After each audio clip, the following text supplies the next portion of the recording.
spent his career maintaining Navy planes until the day he got sucked into a jet engine. This little girl lost her arms in one horrifying flash.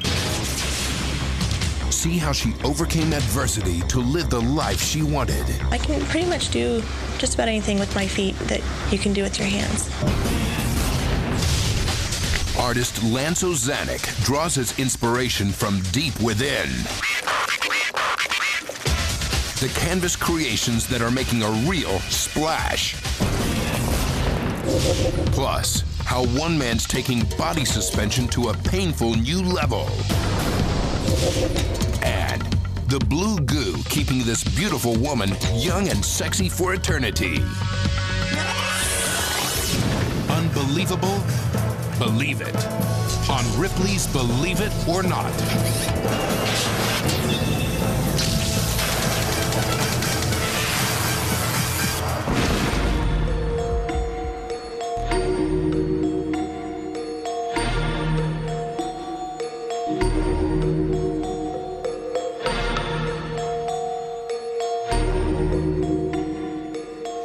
Hello and welcome to Ripley's. This is where the artifacts and objects representing the stories are preserved. Here's the headline for our first story. A crewman on the flight deck of an aircraft carrier gets sucked into the engine of a jet. A little smaller than this one. What's unbelievable is that there could be a happy ending to this story, especially after you see this footage. Desert Storm, 1991. Thousands of soldiers risk their lives in the Gulf War, but none come as close to death in such a strange way as this man. Because, believe it or not, in this rare interview, he talks about the day he was sucked up inside a jet engine. I just couldn't believe that that actually happened. It's amazing that it didn't kill me. John David Bridges, then a 20-year-old aviation engineer, packed his bags when Desert Storm came calling. His job? To inspect jet aircraft on the flight deck of the USS Roosevelt.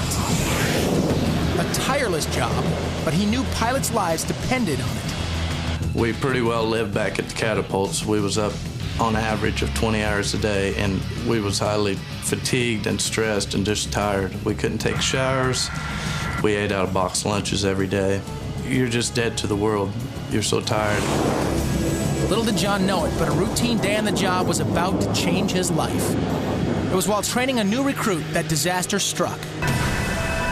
I went in to check the nose gear launch bar and the whole back bar to make sure that everything was right and everybody was out of the way. And when I did, I walked in instead of kneeling, and just like in an instant, I didn't even know what happened. It sucked me in so quick. It's just that fast. It's difficult to see on this Navy video, but that figure crouching in the right-hand corner of the screen, then walking toward the plane, is John. Now, watch. In a split second, he is literally inhaled by the thrust of the jet engine. When it started sucking me in, I could feel it pull me.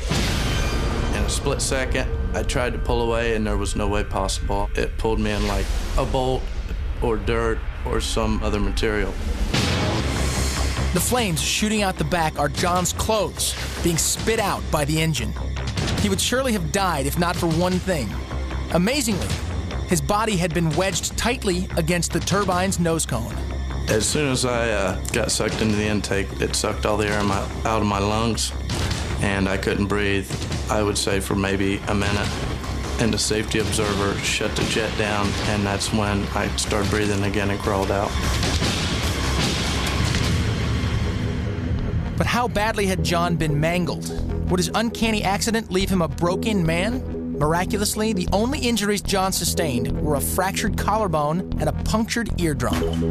Nobody really said a whole lot of anything to me afterwards. They just kind of looked at me and like it was astonished I was still there. They was surprised. They was surprised to still see me after an accident like that, walking and talking. John's crew members weren't the only ones surprised by his stroke of luck. John's wife, Tracy, was stunned when she saw the tape. I just couldn't even believe it was him. You know, I was really surprised. I couldn't believe that he would survive that. I mean, you can tell somebody about it, but to see it, it's totally different, especially when it's someone you're that close to. Today, John leads a quiet life. A father, he spends as much time as possible with his family. Well, I think after the incident, I realized that you never know when your time's going to be. You pretty well go day by day, one day at a time, and I just enjoyed the day and the time and what's at hand at that moment. Wow, he's a lucky man. Now, Mark Hayes works inside a 4-story, 80,000-pound, fire-breathing, metal-eating robot. Some guys have all the luck.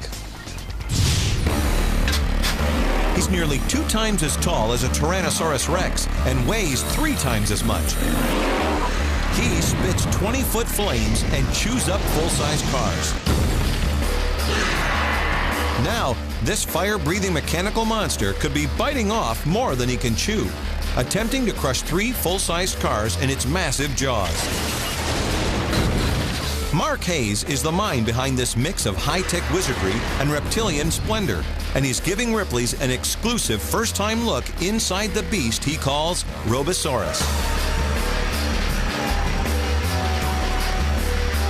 With his 12-inch long stainless steel teeth and claws capable of exerting 24,000 pounds of metal-crushing force, the mighty Robosaurus inflicts damage of prehistoric proportions. Robosaurus came to life 10 years ago after Mark and his friends were inspired by the popular toy Transformers. They decided to build a big one.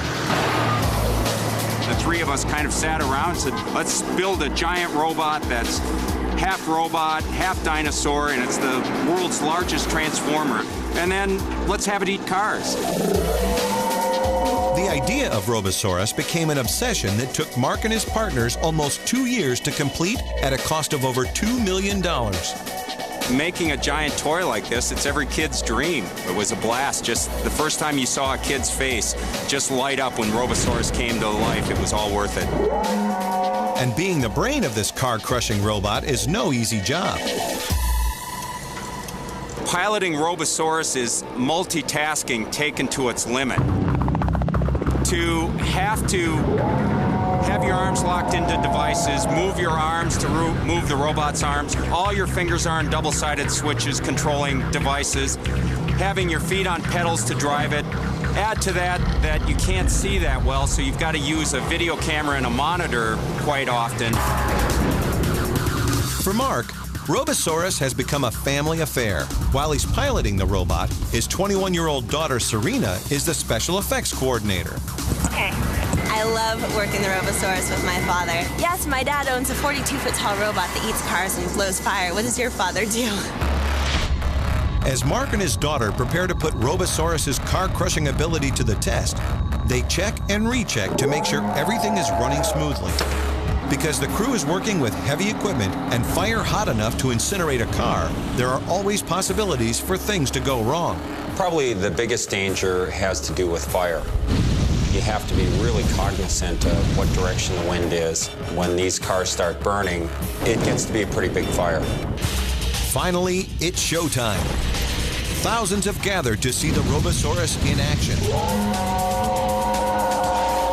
As its first victim gets ready to bite the dust, the crew beneath must beware of falling, burning debris. Now that this fire-breathing beast is warmed up, Car 2 quickly joins Car 1 on its way to the junkyard. In a spectacular flame-filled finale, Car 3 is reduced to a charred heap of scrap metal.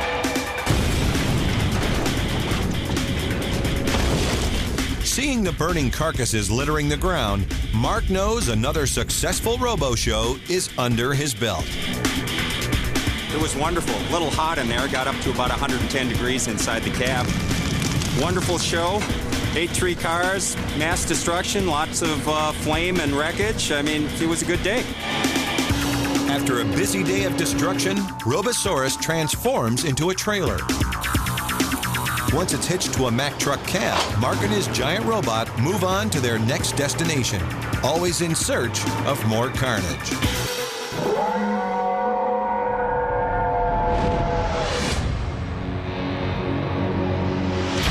Next, it looks like an average cab, but this taxi is about to take you for a ride into another dimension.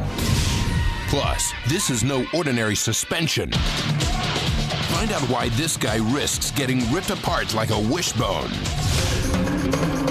And the art is stopping time in its tracks and capturing life's most precious moments with his one-of-a-kind creations. That and more when Ripley's returns.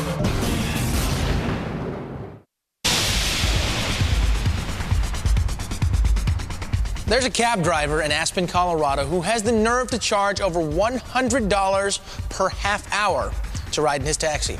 The unbelievable thing is that business is booming. From its exterior, it looks like a typical cab making its way through the mountains around Aspen, Colorado.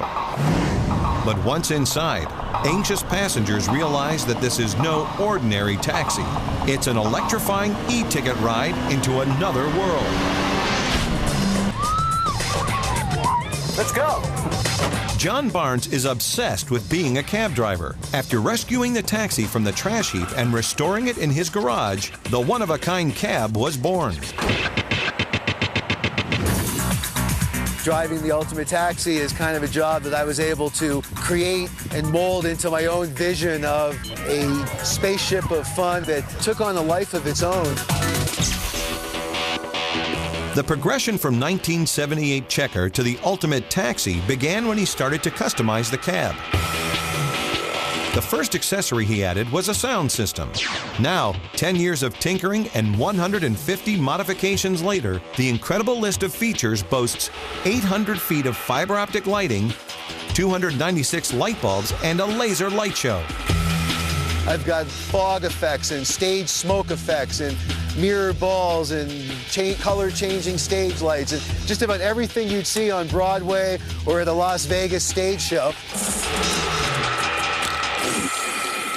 Okay, we're ready to rock and roll. When the cab pulls out from the curb, John begins to madly flip switches and push buttons as he controls the show from the driver's seat. As he negotiates the steering wheel with one hand, he plays keyboards, drums, and a saxophone with the other. The ultimate taxi is like a nightclub on wheels.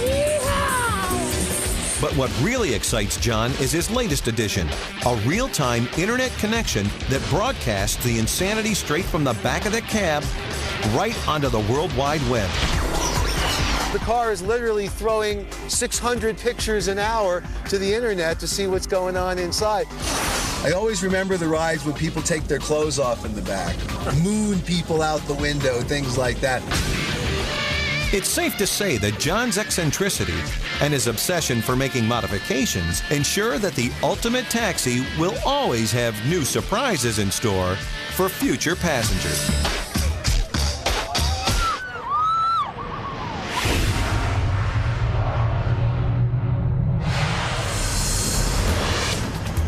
Ripley's is constantly bombarded with stories about people who are into body modification. But this one, well, this one you have to see. In just a moment, young Ben Sherrill will experience a feeling beyond pain. He's attempting a feat no one has tried before. But we must warn you, what you are about to see will be a graphic demonstration of body and mind control. Unbelievably, he'll suspend himself from hooks buried not only in his back, but also hooks that will dig right through his chest.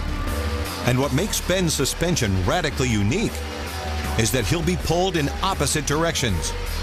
Just being lifted off the ground threatens to rip Ben apart and turn him into a human wishbone. To the best of my knowledge, I've never heard of anybody else doing a suspension where the tension's being pulled from two different points. Worst case scenario, all four hooks rip out and I fall to the ground. Ben first got interested in suspensions after seeing one when he was a kid. After turning 18, this aspiring artist was determined to explore this strange world for himself. The endorphin rush that you get is, like, for me, is absolutely amazing. It's better than anything I've ever experienced. Soon, Ben was working on more involved suspensions. With a simple potato chip bag, he demonstrates the danger he's about to face. What could happen to his body when pulled from opposite directions. And then, of course, worst case scenario. His obsession for testing his limits has brought him to this huge empty warehouse on the south side of Phoenix.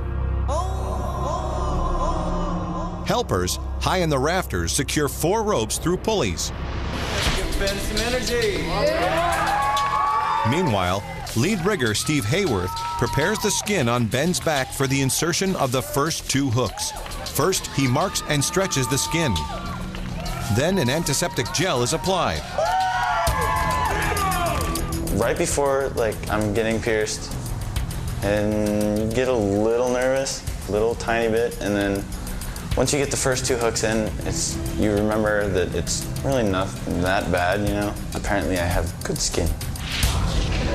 As the first hooks go in, blood trickles from each wound and the tension begins to mount. With the second set of painful piercings completed, the hooks are in place. Next, ropes are attached to all 4 hooks. In the seconds before the pulling begins, Ben works to control his emotions, preparing himself mentally for the painful ordeal. I've never been this excited for a suspension. After a brief meditation, Ben is ready to begin. A little bit more in the back. Helpers pull the supporting ropes a few inches at a time, slowly increasing the amount of pressure on Ben's body. As his skin stretches, Ben tests the limits of his pain, first by leaning forward, then backwards. The ropes on both sides are now pulled a few inches more. It started to get to the point where it was so incredibly uncomfortable that I started to doubt whether or not I was going to be able to go through with this. All Ben needs to do is to hang freely for a few seconds, and he will have accomplished the extreme goal many consider impossible. Up in the back. A little bit. Slow. I felt more comfortable kind of stepping slightly off of something. So I backed up onto John's feet and inched my way forward after the tension was all pulled up. Despite the agony, Ben continues. His feet leave the ground. Inch by excruciating inch, he rises. All the while, the hooks increasing stress on his body. That's good. Right when your feet lift off, right when you break free of everything. No appendage of your body is touching anything other than the clothes on you and the hooks in your back. Your endorphins kick in and you're in bliss. With considerable bleeding, his body's natural painkillers begin to fade away. Ben's bliss turns into more pain as he begins to swing from side to side. But after 10 agonizing minutes, Ben has had enough. He comes down, taking satisfaction in the fact that he has broken new ground in the extraordinary art of suspension.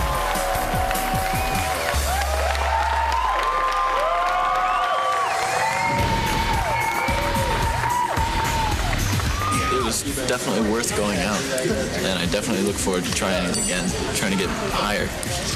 But for this time, I was happy to get off the couch.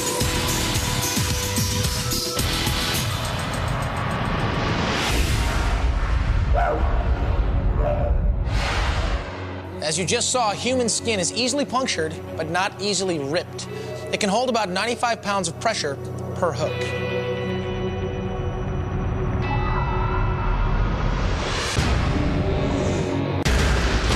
Next, she turned a devastating disfigurement into an awesome ability. But would this armless woman be able to fulfill her duties as a mom? I had never really taken care of a newborn. Plus, can this guy's homemade steel suit save him from a 1 million volt jolt of electricity? And the strange tale behind Snowbee, the king-sized cat. It's all ahead on Ripley's.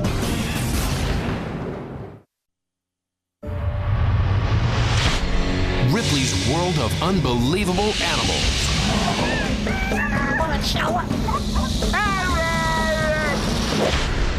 Deep in the farmlands of Scotland lives a creature that has dogs and small children living in fear. The locals here call him Snowbee, the big fat cat.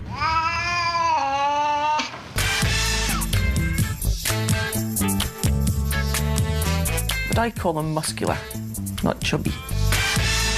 Head to tail, the plus-size pussycat measures an incredible 3.5 feet, more than twice the length of an average cat. Snowbee is officially the longest cat in the world at 42 inches. But it doesn't stop there. Snowbee weighs in at a hefty 36 pounds, roughly the weight of 3 very healthy felines. Of course, Snowbee wasn't always the colossal cat he is today. When his owner, Lorna Sutherland, got him 7 years ago, he was just a little furball. But shortly after getting him neutered, Snowbee began to snowball. Doctors can't explain his mysterious growth, but they say they can't find anything wrong with him either. Snowbee has always been a healthy cat in all the years I've known him. He gets an annual examination like he's had today, and other than that, he's been a very healthy cat. Yeah, there's been no problem. Snowbee! Snowbee! But truth be known, the only outdoor venturing Snowbee really does is around the family yard. He does like, looking at the birds. He certainly can't catch a bird, so there's no hope in that. But he does like wandering about the garden. Despite his enormous size, 3-year-old Snowbee is expected to live a full and healthy life of 15 years or more. And as for Lorna, who considers her pets her children, Snowbee's happiness is all that matters. People say, they can't speak, but I know what he wants. When I come home from work, he sort of greets me with it's like a funny meow saying, "Hi, Mom," and then he just flops onto his back. So it's nice to come home to him, a bit of unconditional love from the pets.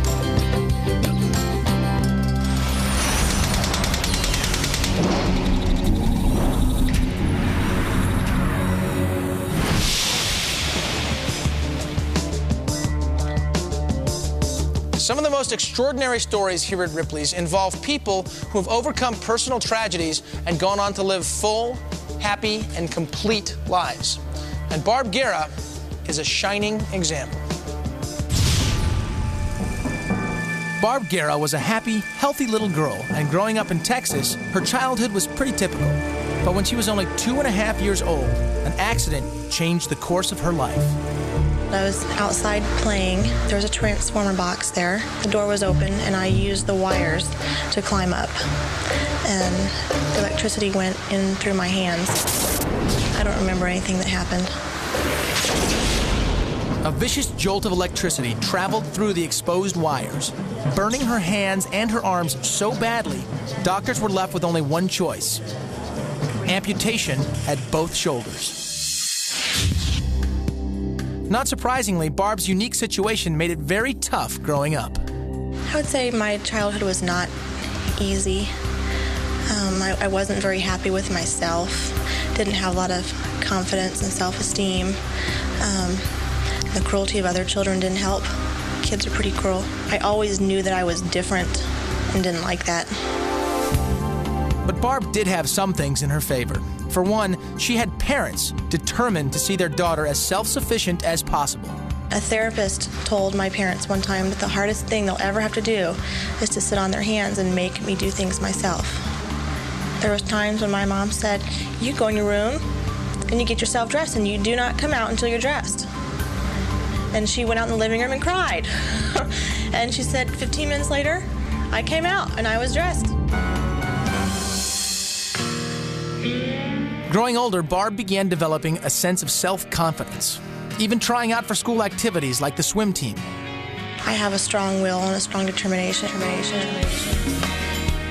But having people treat her like a normal teenager was almost impossible. Even though she knew she was physically able to handle a car, just trying to get her license turned into a humiliating slap in the face. None of the driver education places wanted to teach me. And finally, my mom went to one and told them they needed to put it in writing why they wouldn't teach me. And finally, one place agreed to teach me. After finishing school, Barb continued fighting stereotypes. Later, she earned her certification as an aerobics instructor. But Barb's life would really change when she met Mark. My first thought of Barbara when I saw her without arms was, she's very beautiful. She impresses me just with her personality, her beauty, and just the way she carries herself.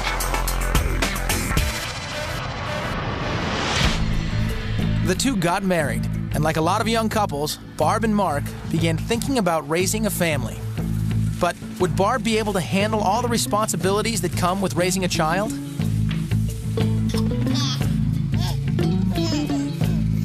I had a lot of concern. I knew I could take care of them.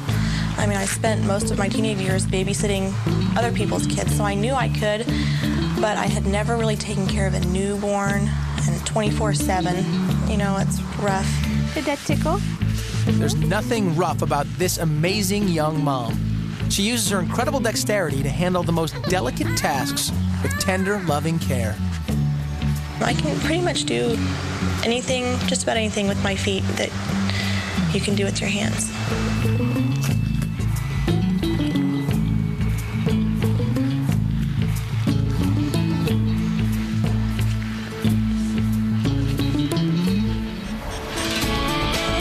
And while Barb doesn't have time to dwell on her differences, most people can't seem to get over them. Even a night at the movies can turn into a challenge. I get some strange reactions. Went to the movies and handed my ticket to the guy, and he didn't want to take it because he didn't want to touch my foot. Barb has tried prosthetic arms, but found that they only get in her way. And while she's comfortable without them, there are special considerations when using your feet, like hands. If I'm going to be walking around outside and then I'm going to eat, of course I'm going to go wash my feet first. And now, with taking care of her family and running a small business from home, Barb is busier than ever. And with all the incredible things that she can do, what's most remarkable is the fact that she's never once thought of giving up. I would just like to encourage other people that if there's a will, there's a way. You don't have to sit on your duff and feel sorry for yourself. You can get out there and make something of yourself and live a full life just like anyone else. Look at that happy smile. Barb is truly an amazing woman. And here's a pretty amazing man. 50 years ago, Ripley's featured this French craftsman who specialized in making miniature wooden furniture. The furniture wasn't the unbelievable part, though. What was unbelievable can be seen in this photograph. Pierre Mailloux was born without arms, without legs, and he made his furniture by gripping the tools with his teeth. Enter Robert Ripley's archives. Let's go with the show. Robert Ripley. Leave it or not. Leave it or not. The year is 1959. Guillermo Medina is a hit on the Spanish art scene with his unbelievable creations. What looks like a detailed drawing is actually artwork created by Guillermo using a standard typewriter. Amazingly, Guillermo is able to create lifelike portraits and intricate landscapes. He begins his detailed designs from the top of the page, actually typing key by key to achieve a finished masterpiece. And due to the complexity of his work, Guillermo must be especially careful to avoid a typo. Believe it or not.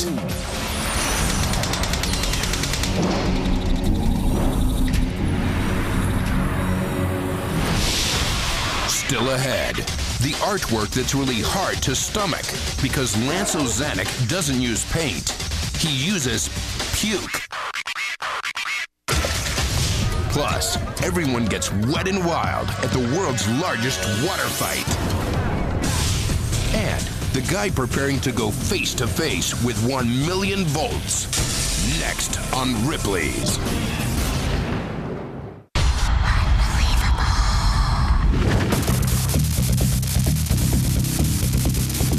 Austin Richards is about to risk electrocution, turning himself into a human lightning rod. Ready. And the only thing standing between him and certain death is this homemade steel suit. Now for Ripley's. This mild-mannered master of disaster will use his full metal jacket to control an astounding 1 million volts of electricity. Believe it or not, he'll unleash thunderous bolts of lightning and attempt to decimate this model of the Empire State Building. Very well might produce a strong electric field that penetrates through the suit and shocks me. Physicist Austin Richards has been obsessed with electricity his whole life. By the age of 14, he'd already built his first high-frequency transformer, known as a Tesla coil. And through the years, he's built bigger and bigger coils. This million-volt monster is capable of emitting mammoth bolts of lightning. Austin's life literally depends on the homemade stainless steel mesh suit he's wearing. It allows electricity to cocoon around his body while the good doctor remains safely inside. As electricity arcs across his feet, this light bulb can't help but be turned on by 1 million volts traveling across the steel suit. Next, Austin continues his warm-up by demonstrating the impact of high voltage on a hot dog. Effect on the hot dog is the same effect that you'd have on your finger. It'll actually vaporize the tissue right off the end of your finger. For the electric finale, Austin is hoisted directly above his monster coil. The conducting rods in his hands will redirect any stray current from frying the skin off his face. Above the coil, the powerful surge of electricity is instantly attracted to the suit. Amazingly, he takes the 1 million volts swirling around his body and redirects it at the scale model of the Empire State Building. The power of this dangerous force obliterates the model.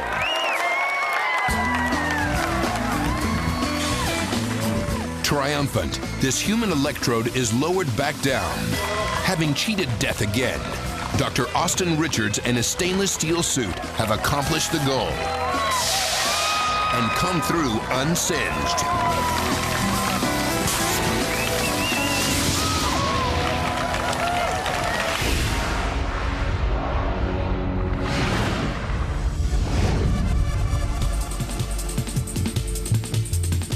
You're about to witness the truly unbelievable creation of a painting like this one. But the artist doesn't use paint. Oh, no, no. Only on Ripley's will you see the painter whose career has literally splashed onto the art scene. This story is not for the squeamish. In the world of contemporary art, no one's ever made a splash quite like Lance Ozanic. His one-of-a-kind pieces not only generate a lot of attention, but a lot of cash, selling for as much as $5,000. It's probably one of the best ones. And that's especially hard to stomach when you consider that Lance doesn't use paint. He uses puke. That's right, this artist draws his inspiration from deep within, literally hurling his concoctions onto the canvas. This is what I call barf art. I barf on canvases. You just look for hours and days on it and always find something new. Early in life, Lance discovered he had the unique ability to keep liquids from going into his stomach, literally keeping them on hold in his esophagus. His mother says Lance quickly learned what to do with the spew and saw how to use it to his advantage. I was totally unaware that he could throw up on command. Later on, I found out that that's exactly what he would do. Every time he'd get in trouble, he would upchuck and everybody go, "Oh, poor thing, he's so upset." But as Lance grew, so did his interest in art. After getting the green light from his doctor, Lance began to experiment with different textures and colors, using a variety of ingredients to concoct a secret formula he refuses to reveal. I don't want other people trying it. I feel it's mine. I grasp it and I'm going to keep it. Nowadays, Lance has his puke painting down to a science, with each piece taking roughly an hour to complete. I do one color and then one color on top of that, or I drink both two colors and have them mixed together, and then they come out, you know, in a multi-tie-dye look. Once there's a big pile of it there, you know, I can blow it with a straw and make ripples. Lance even uses a homemade barf blower for some projects. After he's finished crafting his creation, Lance just leaves it out to dry, permanently setting his unusual images in vomit. It's really amazing. There's no art out there like this. And believe it or not, the public seems to agree. I think the art is great, especially if you don't know what it is. Barf art. Barf art? No, barf. B-A-R-F art. I hope it's not a slap in the face to anybody. Art is just art. It comes from within and what you feel and what you don't feel. My kid's bib looks like this. We'll be right back.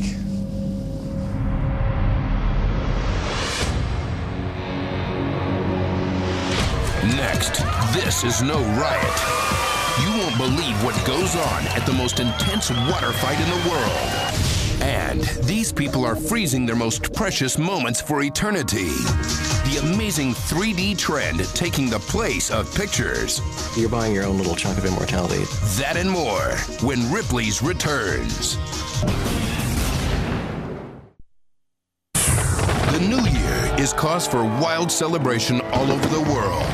But visitors to Thailand better be prepared to get wet and wild. Because the Thai ring in their new year with the world's largest water fight. Songkran, as the annual festival's called, takes place in mid-April and dates back over 2,000 years.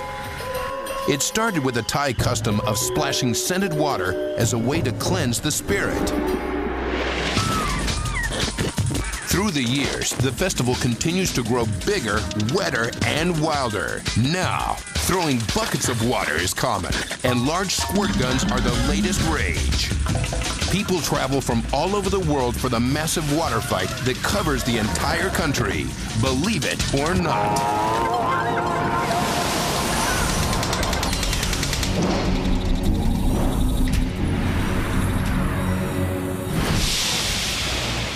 A photograph is the conventional way to capture a moment in time. But here at Ripley's, nothing is conventional.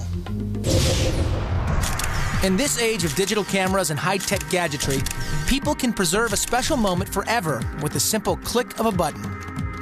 But believe it or not, the latest amazing trend in keepsakes is a throwback to a lost art.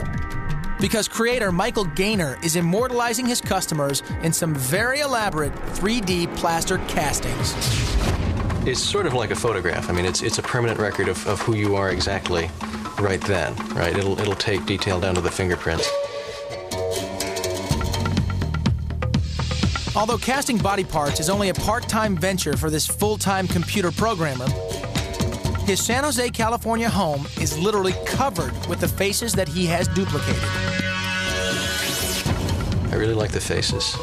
Right? There's so much visual interest in the face, and if you light it this way and you light it that way, you can change their expression. But Michael doesn't only plaster cast faces. He's happy to replicate any body part in perfect 3D. Steve and Debbie Meredith wanted a unique record of the pregnancy that gave them their daughter. You can feel it, you can touch it, and actually shows what the size actually was versus a picture. It'll have sentimental value for the rest of our lives and then her life, too. How you doing? Before their wedding, Joe and Gina wanted a cast of their hands to memorialize their love. Doing this is meaning togetherness for us. It's showing our bond, our hands clasped together, and so that's why we did it. It's not your typical everyday photo. Oh my gosh, that felt weird. Oh, that is so cool. I'd like to maybe put it on our mantle or in our room or something. I'm gonna get a little personal. Bear with me. For some customers, like Linda O'Neill, having a plaster cast made of her body is like holding on to a small piece of everlasting beauty. As I get older, I'll still be working out and still preserving my body the best way I can. However, it's never going to look quite the same as it does today. So I came here today to do a body mold so I could preserve my youth just as I am today. This is plaster. This is molding plaster. Michael believes his plaster cast replicas have caught on with customers because of a little secret he's learned. Everyone wants to live forever. When you've got something like this, you're buying your own little chunk of immortality. It's nice and permanent.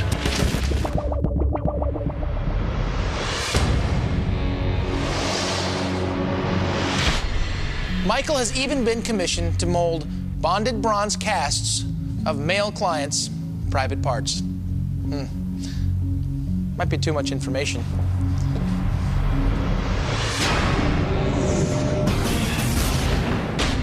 Next, how these intricately crafted rings were really crafted to kill. The story behind their lethal legacy when we unlock the Ripley's vault.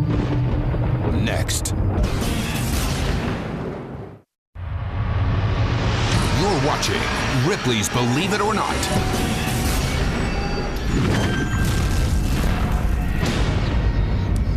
There aren't many parts of the body that can't be turned into a lethal weapon, but this takes things one step further. This is a toe ring, a beautifully crafted killing device that was created in India and used in hand-to-hand or toe-to-toe combat. See these spikes? These can do some serious damage to the enemy. And one additional little touch. Special fast-acting poisons could be smeared on the tips. One simple kick in the shin, and that was all she wrote. Unbelievable? Believe it.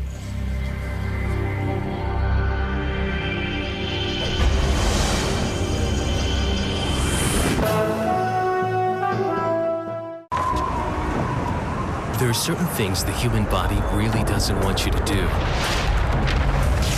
And there are some people who will do those things for money.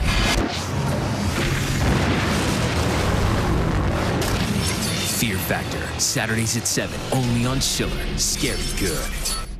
Hi, I'm TV's Tracy Morgan of Scare Tactics. I've got big news. Stuff's about to get a lot crazier. Oh my God! Hilarious! That was rough. Damn!